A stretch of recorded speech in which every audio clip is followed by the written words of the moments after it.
Baik, Sahih. Kita mulakan dengan perkembangan banjir. Setakat 4 petang, jumlah penduduk terjejas meningkat kepada 1,001 orang melibatkan 5 daerah iaitu Kunak, Beaufort, Sepitang, Tenom dan Keningau. Kesemua penduduk ditempatkan di 11 pusat pemindahan sementara PPS.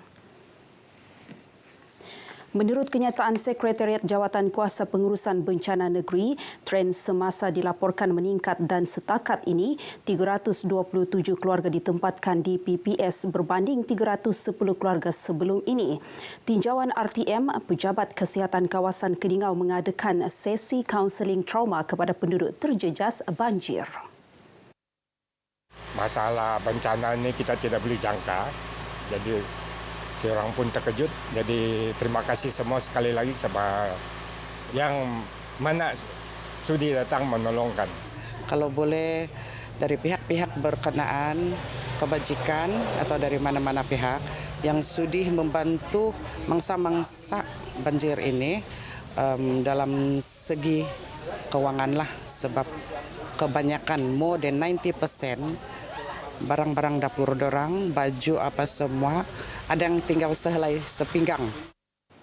Sementara itu di Sepitang, Pengerusi Jawatan Kuasa Pengurusan Bencana Daerah Sepitang, Awangku Raimi Pangeran Abdul Rahman memaklumkan pihaknya akan mengumpul data penduduk terjejas banjir di daerah itu untuk dihantar kepada Sekretariat Jawatan Kuasa Pengurusan Bencana Negeri bagi permohonan bantuan segera.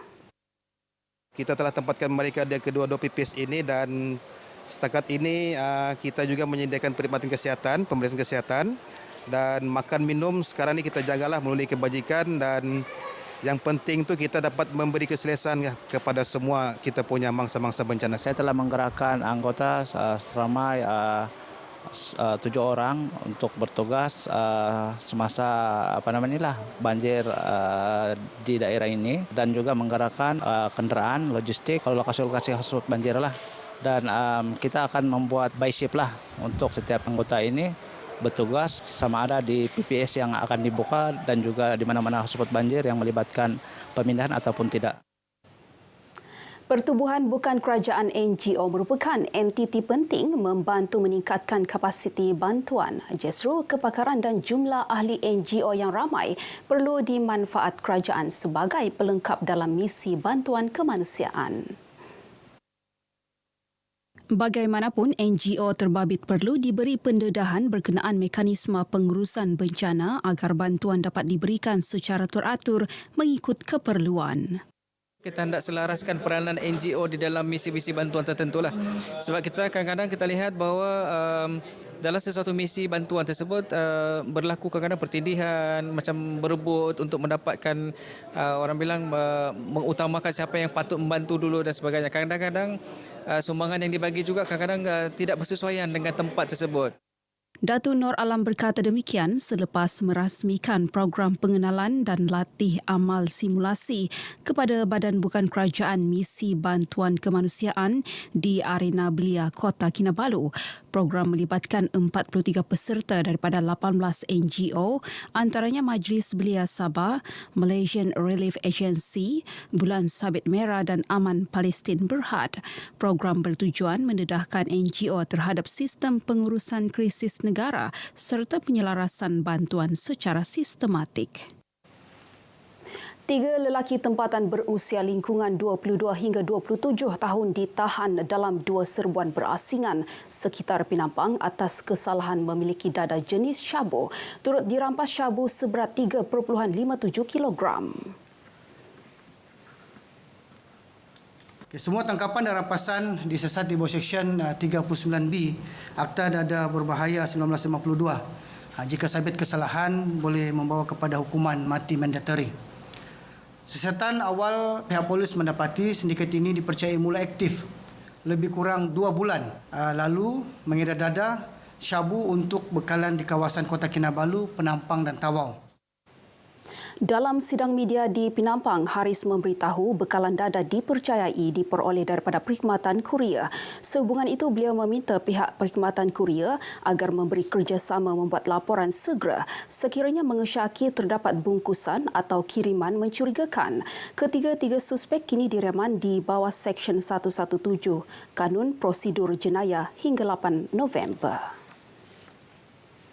Lebih banyak produk pelancongan berasaskan komuniti akan dilaksana dalam skala lebih besar di daerah Kota Blud melalui program Komuniti Kampung. Terkini, menerusi Tagal Tambulian Ulu di Kampung Tambulian Ulu Kota Blud yang memperkenal pelancongan Tagal. Pengerusi Tagal Tambulian Ulu Kota Blud, Boniface Doni Jiran berkata, pembaharuan dalam program tersebut diharap dapat menarik lebih ramai pelancong, menyokong produk pelancongan tempatan. Pelancongan Tagal ini bermula pada tahun inilah. Sebelum ini kita mengusahakan Tagal saja. Kita memperkenalkan beberapa konsep taman di sana.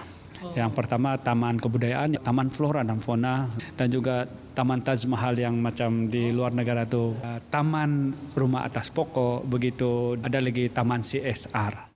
Beliau ditemui RTM selepas menjadi tetamu dalam rancangan Kami Baik ini di studio TV RTM Kota Kinabalu.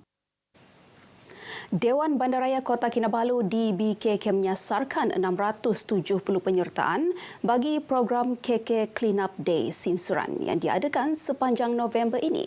Ia melibatkan program kesedaran anti-litter dan pelancaran perkhidmatan pengutipan sisa kebun dan sisa pukal prabayar. Bercakap kepada RTM, Pembantu Menteri kepada Ketua Menteri Datuk Abidin Madingkir memberitahu program kesedaran awam di bawah jaringan Love KK ini bertujuan meningkatkan kesedaran sosial dalam kalangan warga Kota Kinabalu menerusi kempen dan aktiviti pembersihan.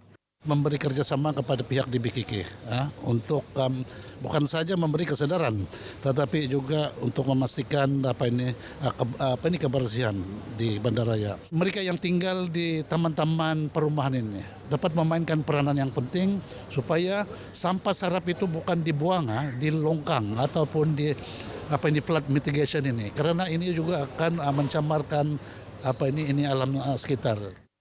Antara lokasi tumpuan ialah Kompleks Sinsuran, Pasar Sinsuran, Pasar Kraftangan dan Pasar Besar Kota Kinabalu. Skop aktiviti tertumpu kepada pemeriksaan dan penggradan restoran, pembersihan lorong Kompleks Sinsuran, pasar dan kawasan awam serta pemeriksaan struktur bangunan. Baik, paparan itu mengakhiri perkembangan dari negeri di bawah Bayu. Untuk lebih banyak perkembangan semasa, kita kembali bersama Sahi di Angkasa Peri. Sahi. Terima kasih Rita. Baik, kita akan berhenti berehat seketika dan akan kembali selepas ini.